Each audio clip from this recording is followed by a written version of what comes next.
At this point, you probably know there's absolute chaos going on in Canada. The trucker convoy, the freedom protest, they made their way to Ottawa and they are protesting vaccine and mask mandates. They simply are saying 90% of truckers are vaccinated. We just want you to leave our citizens alone. Now, of course, the government, they had two choices. They could simply say, you have a right to protest. We hear you. Maybe we'll make some changes based on what our citizens want. Or they could become abrasive. They could actually push back. That's exactly what they're doing. But they're not actually using anything that you would expect in their response. They're not using the rule of law. They're not using the police force. Instead, what they are doing is they are waging an all-out war on these protests. They've actually invoked the Emergency Act. It's a wartime measure that if somebody was coming to attack Canada, then they would use these measures. And that's exactly what they're doing. Here's a video of the government openly admitting that they're freezing bank accounts, that they are going after their citizens, that whether you are participating in the actual protest or you simply are a passive donator to the cause. If you believe in freedom and you donated more than $25, they're coming after you as well. Listen to them say it for themselves. So you're confirming that accounts have been frozen, both personal and corporate, but you're not releasing the information. And the actual follow-up is, I'm just wondering whether the bank accounts will be targeted of individuals who donated to the Give, Send, Go and the GoFundMe campaigns. Are they considered designated people under the Emergencies Act, meaning that their credit cards could be cut and financial services are targeting them as well?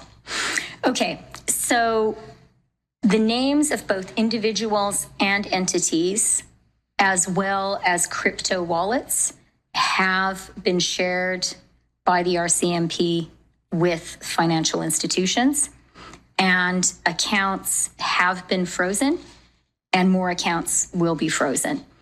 Crowdfunding platforms and payment service providers have started the registration process with FinTrack.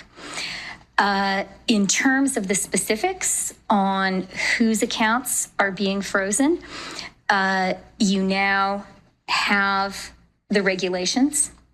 The financial service providers have those regulations as well, and they, working with law enforcement, will be making the operational decisions. This is absolute chaos. What the hell is going on?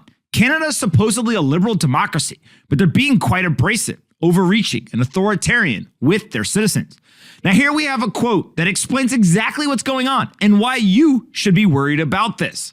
The censorship of money is something we see in an authoritarian country, not one like Canada. Regardless of my views on the protest, freezing accounts for political reasons is a big slippery slope. Philippe Jette coming out and explaining exactly what the problem is. If you start this game, you then empower political parties to go after anyone who pushes back against their views. If all of a sudden you now give this power to the other political party, is that really what you want? Do you want politicians who are able to actually go after you because you simply disagree with their ideas? It's a big slippery slope.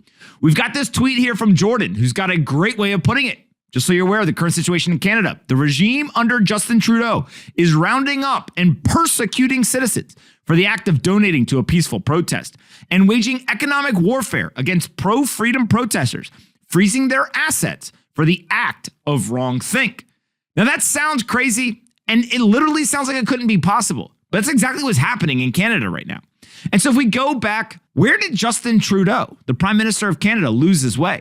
He's got a tweet from 2012 that said when a government starts trying to cancel dissent or avoid dissent is when it's rapidly losing its moral authority to govern. Well, that's exactly what Canada's doing right now. What moral authority do they have to govern at this point? This is absurd. The international community is up in arms. What Canada's doing should be a huge concern for all of us. Let me put it a different way for you. Yesterday, I tweeted the following. Wow, China is freezing dissidents' bank accounts and threatening citizens who express their freedom of speech. Oh, wait, sorry. It's Canada, not China. Canada, a liberal democracy, is doing this. Are Canadians free? Or do they live in an authoritarian government regime?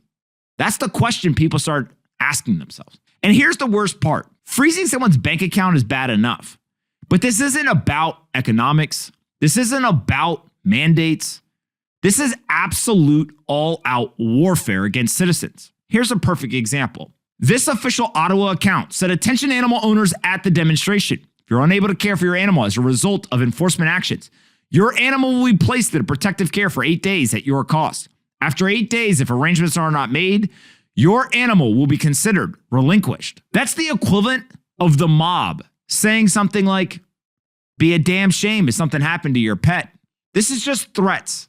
This is literally getting out of hand. At some point, all evil needs to do to propagate itself is for good men to stay silent. If you're watching this and you disagree, I believe it's your duty to say something. Ultimately, governments listen to their citizens. If enough people push back, if enough people voice their opinion, they'll stop. They'll knock it off. Because if they don't, people will use their voice in the voting booth and they'll vote these morons out of office.